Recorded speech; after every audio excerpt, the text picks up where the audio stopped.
I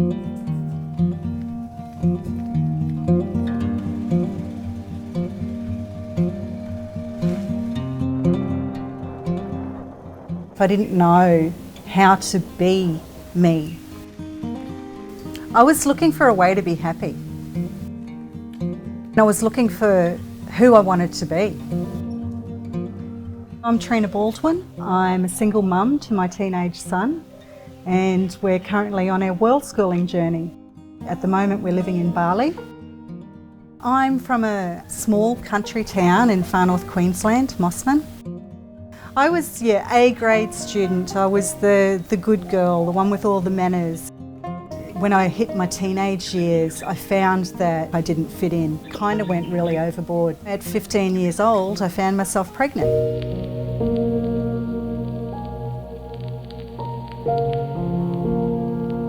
I had no idea what was involved with being a parent.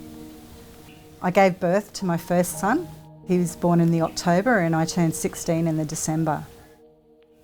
I lost those years of my teenage life. I've always been huge on sleep for my kids, and I think even like as they push into the teenage years, they still need just as much sleep, right? Well, there's research that says that teenagers actually need more sleep. Right? They kind of go back to those toddler years where they're suddenly going through this massive growth spurt. And I didn't realise it at the time, but I'm adopted, so I think I carried with that this part of I don't actually fit into the family, even though my family didn't do anything outwardly to make me not fit in. When I was 18, the laws changed that you could actually get your original birth certificate. So I applied for that, wrote to the police, and I told them what I was doing and could they help me at all. I received a letter back from the police saying it was a personal matter, they couldn't get involved. And the next day I received a letter from her saying that it was in the past, she hopes I've had a good life, but she didn't want anything to do with me. So that was quite devastating. And I just thought, okay, I have to leave that. And then I don't know whether it was 6 months or 12 months later, she actually called me and she explained that, she was shocked and she's got a family and rah, rah, rah. We're not here to control our children, right? Like we have to put boundaries and help guide them, but like if Kaya adamantly does not want to pull her hair back before she goes to school, are you really going to fight that battle? I met Tony and this was my first really serious relationship. We were together for 5 years and we built the house and we both had good jobs and things were going along fine. It was wonderful. We were getting married and we were going to have a family and we were going to have it all. A month to the day before our wedding and a week to the day after I'd miscarried a planned child with Tony, he was killed in a car accident.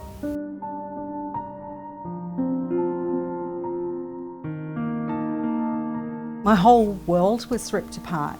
Everything that I thought life was about was gone. I guess I was in this state of not knowing who I was or what was going to go on with my life from then. I hit depression really bad to the point of, wanting to take my life.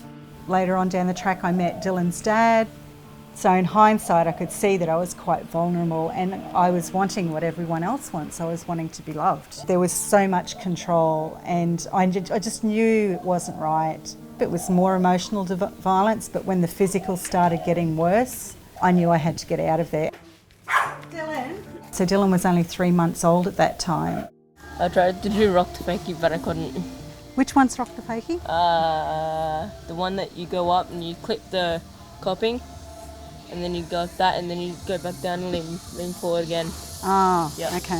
Dylan was about 18 months old when I knew that something was different. He was having meltdowns, which are completely different to a tantrum. I thought it was me.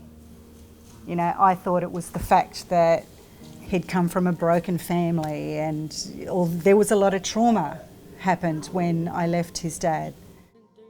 I think he was 10 when he was officially diagnosed. And I remember the psychiatrist said to me, how do you feel if I write down a diagnosis of autism spectrum disorder for Dylan? The words I said to her was, I don't care if you call it the clap, as long as he gets support. Normal mainstream school has never ever worked for him. So at that stage I thought, let's sell up everything, and we thought we'd give an international trip a go. And by this stage I'd sort of kept researching more and more about alternative schooling methods, and I come across the whole concept of world schooling. Try to cover the bolt here and don't go over it. Okay. And like look forward because you're gonna go there. Okay. And then just press it down, lean forward. Yep. Okay? Just keep following the board. You ready? Yep. Just like this. We've taken on the whole unschooling path now, and that's part of that is following your passion and trusting and believing in that whatever you're passionate about, you will learn the skills you need to follow out that passion. People who are world schoolers want to immerse themselves in a culture. They want to be able to give back to the areas that they're in. They all have a similar outlook on life in that sense. But the most beneficial part of it was the connection with other people. But once again, it's the whole community environment there, and he's accepted for his quirks, he's embraced, and then he gets to give back to other people as well. Look back. Yeah. Anything's possible. I just look at all that I've been through in the past, and anything's possible. And if you just add that bit of curiosity, there's no need to live in a tight, restricted way where you can't be fully expressed yourself.